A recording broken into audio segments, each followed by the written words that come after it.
Oh, hang on.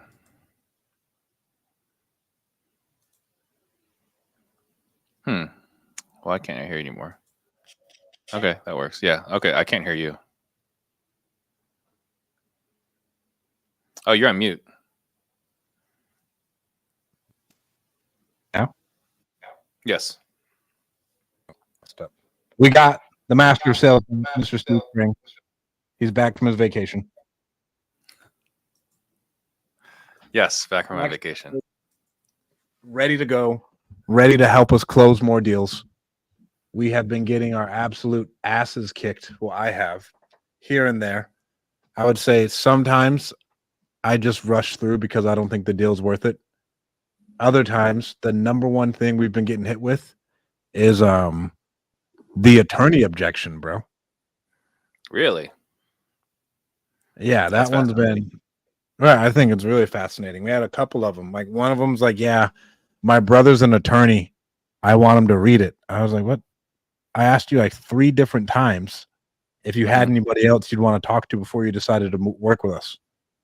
How else should I phrase that question?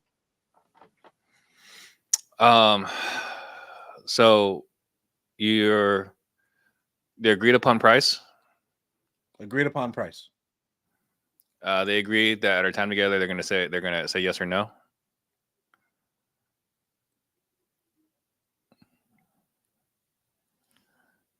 I'm noticing a little bit of lag. I don't know if it's you or it's me. I said yeah. Like all the agreements we need. We set you don't use set the stage. What do you use? We set appropriate expectations. I set all the appropriate expectations. Like we covered it, and then out of nowhere, it's like, yeah, well, this is good. My brother's an attorney. I just want him to review it. And it was like, what? And this is with one of our reps a little while ago. I listened to the call and everything to like double check. Like, did you miss anything here? To me, it didn't sound like you missed anything. Yeah. And then she was ready to hear a price. She was ready to see an offer that had a price that you guys agreed upon. Yes. Okay. I mean, sometimes it's just you do everything right, and in their mind, they just still think they need to have their brother look at it, right? Because like the thing is, if it was like, I need my attorney to review it, it's like, what did we screw up? But it was like, yeah, my brother's an attorney. I want him to look at it real quick. It's just sometimes that is just the reality of the business. And the thing we have to be careful of, because we're problem solvers, right? The thing we have to be careful is like, how do I solve this problem so it never happens again? Sometimes it's just you roll with it, you see if you can overcome it, but you don't necessarily have to change anything. Does that make sense? Okay. I've had another issue where we've been like, we've hammered everything out, and I've been like, so like, you're ready to go if we can get you this number. He's like, yeah. And then he's still just like, well, no, I this isn't good enough. And I was like, well, what did I miss? Did you use those words though? Are you ready to go? Are you able to commit to working with us if we can get you this number? So that's still, it's a fair question. It's a reasonable question between two human beings. It's still slightly forward leaning. Right. Okay. Versus like, hey, Stratton, like, hey, if I can come to the price, like it's a lot more than I was prepared to offer, but if I can come to that price, what happens after that? I need to continue with the what happens after that, because that's what I haven't been hitting them with. Yeah, right. You're like, hey, if I can pay you that price, will you commit to working with us today? It still leads to counterfeit yeses.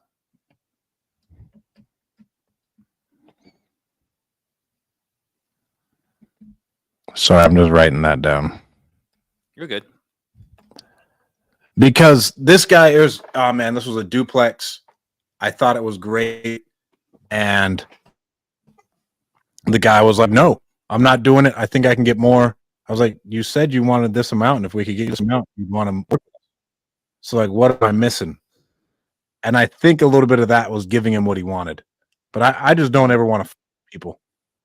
Like the number that he wants, good number. So I think, what am I missing is like, instead of like, what am I missing? Which is a very, again, clear question. but may come across as too confrontational for most people. Like if you're dealing with like a strong driver, right? You and me, what am I missing? I'll tell you what you're missing, right? But like for most people, like what am I missing? They might submit and like, I don't know, you're not missing anything, right? So versus like, hey, Stratton, it feels like I'm missing something. And then this is where they can open up.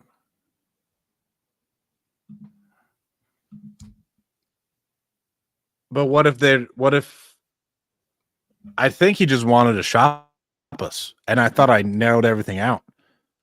I got one dude on, he wanted to shop us, and I said, hey, our offer. Back like 20 minutes later and took our offer. I was very proud of that situation because I was like, I implemented some scarcity there and we got it. And I think we're going to sign today for like 10 to 15. Nice. Yeah. So the whole deal about that's why we don't like to make offers, right? It's like, hey, what happens if I can offer this? What happens next? Blah blah blah. But like, I don't make formal offers, and I know we're rare in that arena, but that's the reason why. It's because we get shopped, right? So that goes back to like, aren't you making an offer? It's like, well, I don't know how to tell you this. We're not in the offer making business. We're in the house buying business. And so I don't usually make an offer, like, because with our upfront agreements, I'm never taking someone through it unless I think it's worth my time. Mm-hmm. Right. And then when I get them down to the bottom, I am pretty positive that we can move forward with this person today. Mm-hmm. Am I lagging pretty bad on your side? I see you lagging on my side, yes. What should I do? It says my internet connection is bad, so there's not much I can do. And so you think, like, what am I doing wrong? Because like we don't make offers to just anybody. I'm like, hey, we don't play the game. It's not to about get making shot. offers to anybody. It's that we've been conditioned as a society to always look for options. And so some people will, some people won't, right? Some people are happy, like first person gives me an offer, I'm going to take it. But that's not the majority. The majority of people want the most amount of options. And so the thing we've been taught our whole lives is to collect options, right? Like you don't, I mean, I'm going to jump on a limb here, but you didn't marry the first girl you dated, right? You didn't, you're not eating at the same restaurant that you grew up with, right? Like we like to have variety and so on. And so I think that if you go and assume that everyone's ready to go, I think it's an unsafe assumption. And so really it's like, hey, like if I compare that price, what happens next? And like, well, I still want to collect my offers. Okay, great. You should go collect more offers. Like, well, aren't you gonna make an offer? I'm sorry, we don't make offers. Yeah. And if I'm ever in that situation, I just say like, yeah, that's just not what we do. I'll get fired if I do that. Mm-hmm. And I just put it in their court, blame it on the third party. Hey, if I do that, my boss is going to fire me because we just wouldn't make any money in the first place. Mm-hmm. I'm just not allowed to. I'm allowed to like say yes or no. That's all I'm allowed to do. All right. And so if I can pay that price, what happens next? What happens after that?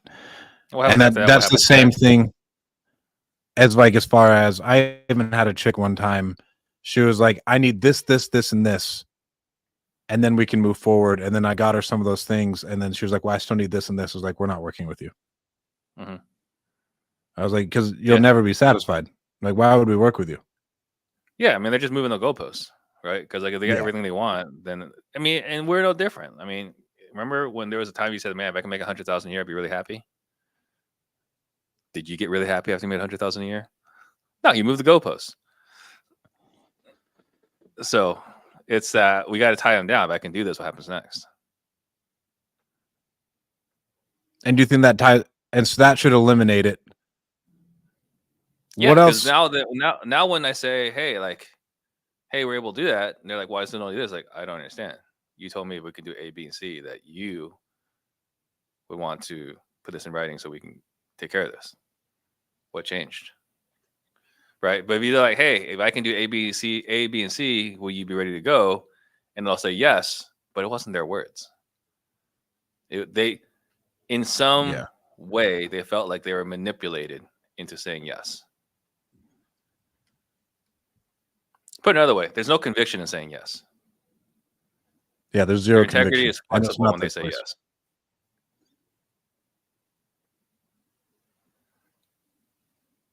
Okay. With and I'd love to hear your approach on this. With my novations now, though, we do like our anchor price, Mhm.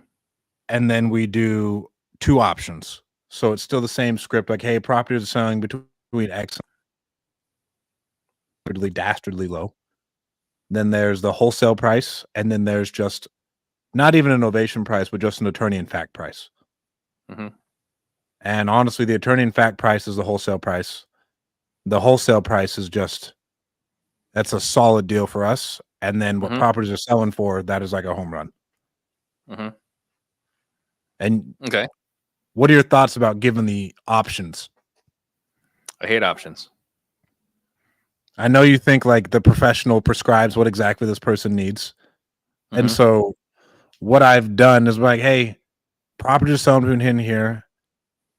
And then like we'll just like not say a word. Let it go through. If they say anything, they're probably gonna balk at it. And I'm like, Mhm. oh yeah. And I'm not saying that's our offer. And I went back to the team and I talked to them, and they have 2 options for you. I know one of them more than likely you're gonna lean towards. The other one may not be a good fit, but we always want to make you feel confident in the best that you're making the best decision. Mhm. Then you present the actual like anchor wholesale price, and then you go with the attorney in fact price. It's just gone overall better Good. instead of like someone with being like, oh no, fuck you. How dare you Mhm. offer me this amount for my home? So I was like, Yeah. no, I mean, So these are the 2 options that the team gave me. I guess a couple questions. First, I hate the word decision still. It's like, choose. Which option would you choose? Which option would you prefer versus which way will you decide? Um, but going back to attorney in fact, what does attorney in fact mean? We don't ever say attorney in fact. It's just we put it on the market. Okay. It's just another novation. Okay. So when you tell it to the homeowners, like this is our put in the market price. I say this is our so we have 2 options for you. We have this option where this is a guaranteed. This will happen in 30 days for you. We have the other Mhm. option where we're going to need about 60 to 120 days.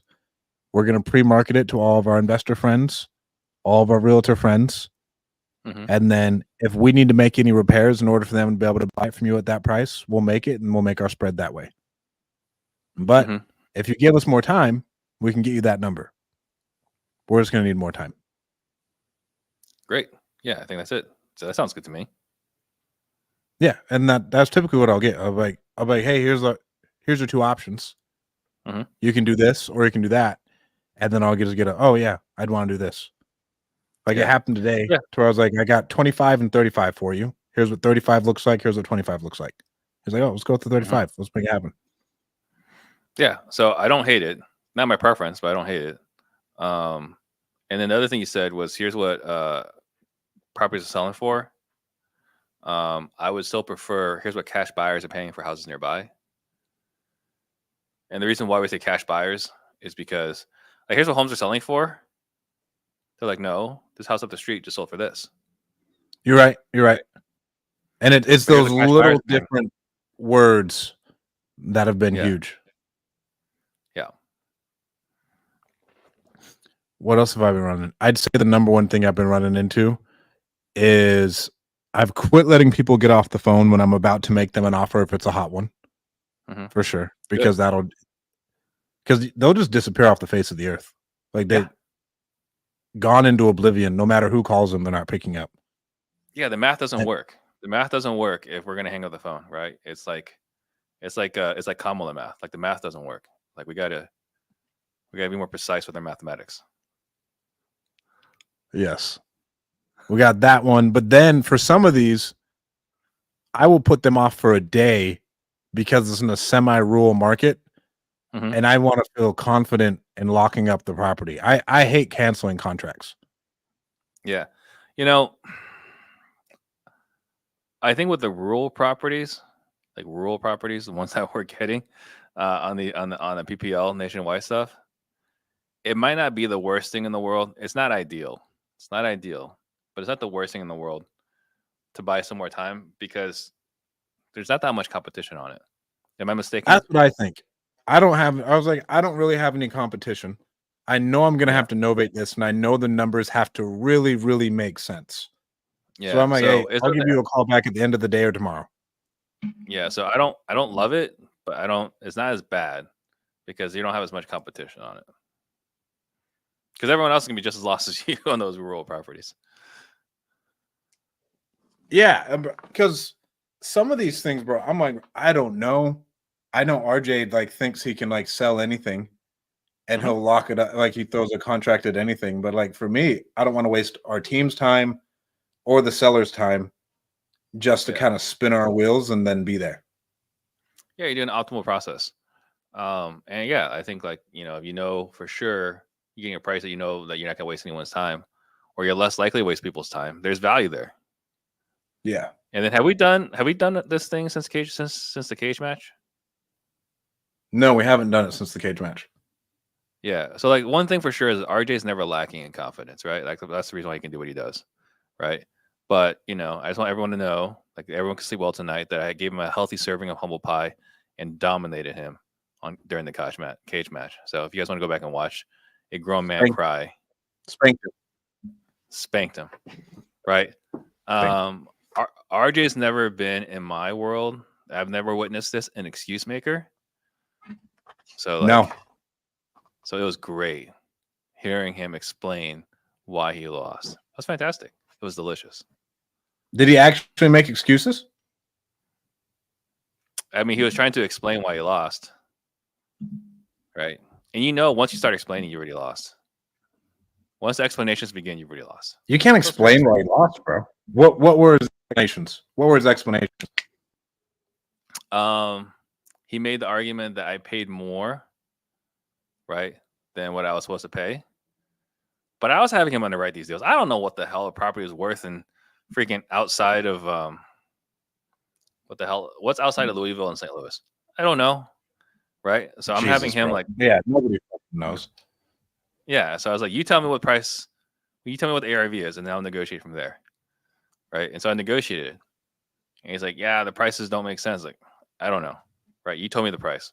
I got you the price.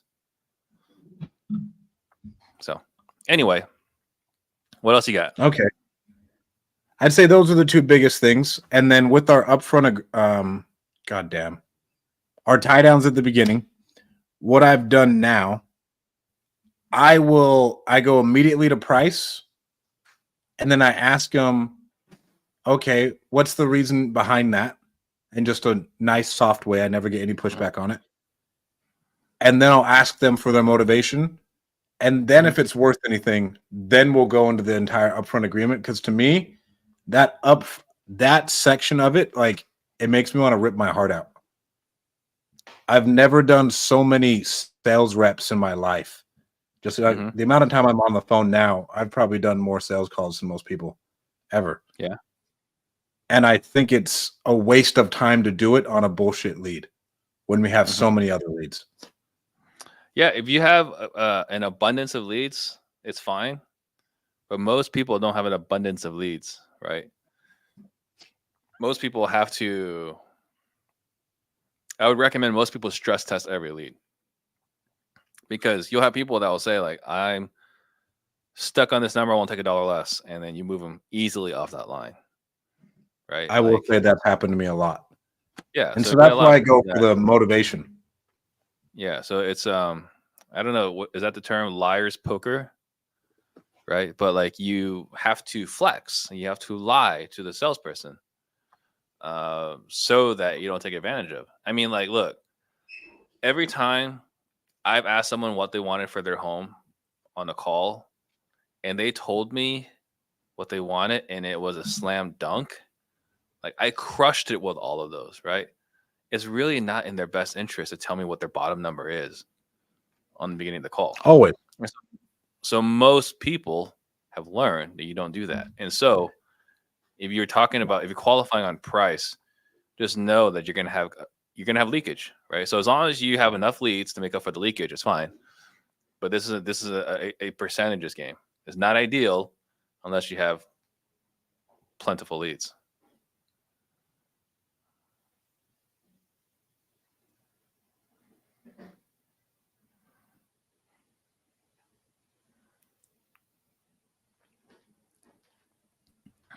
Can you hear me now, Steve? Yeah, echoes.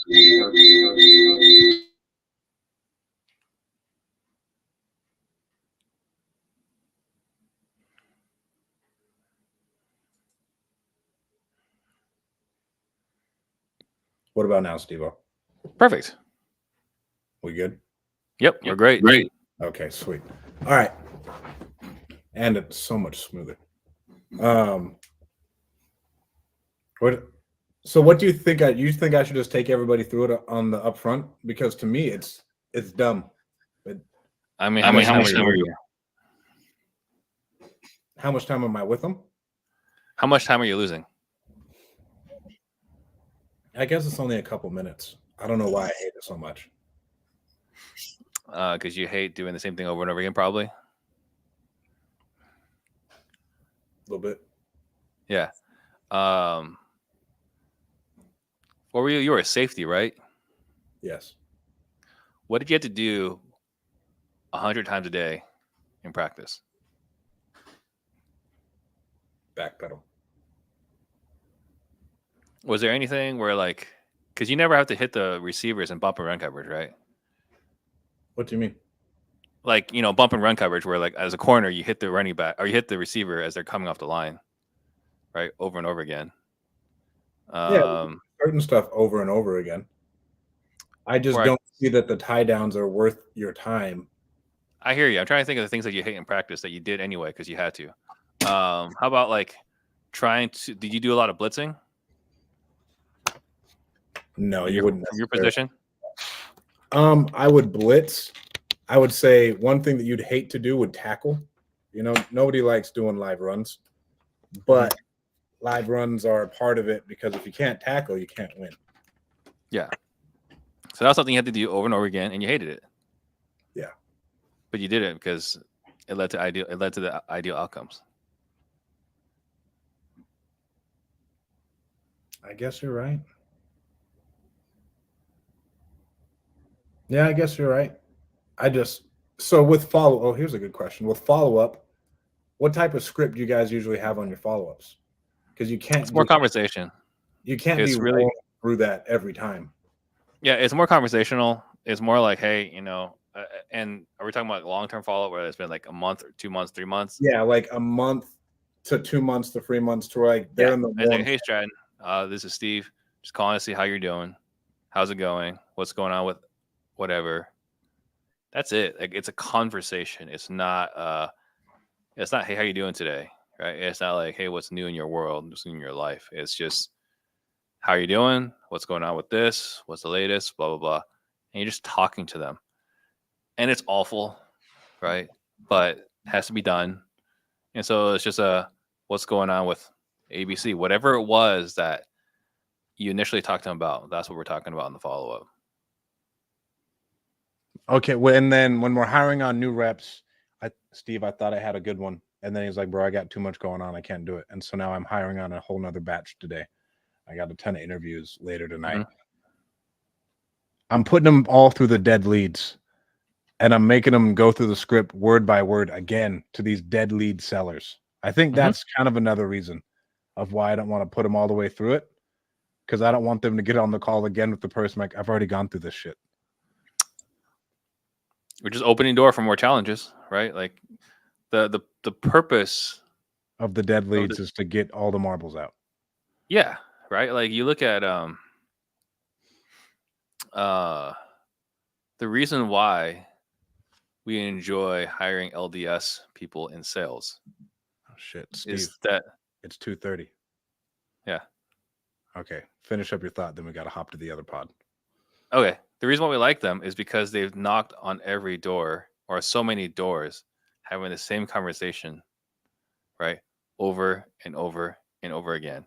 So when they get into the real world to sell solar or pest control or windows or roofing or landscaping, like they put in the reps. They can handle anything.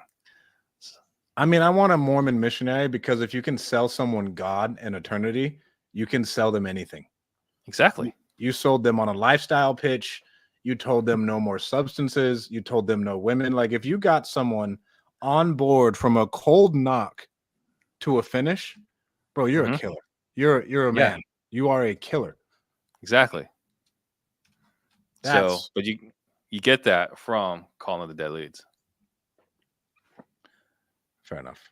All right, Steve-O, we got to hop into this other one. Guys, we'll see you on the Deal Champs podcast in 3 minutes. Steve-O, I'll send you the invite. Sounds good.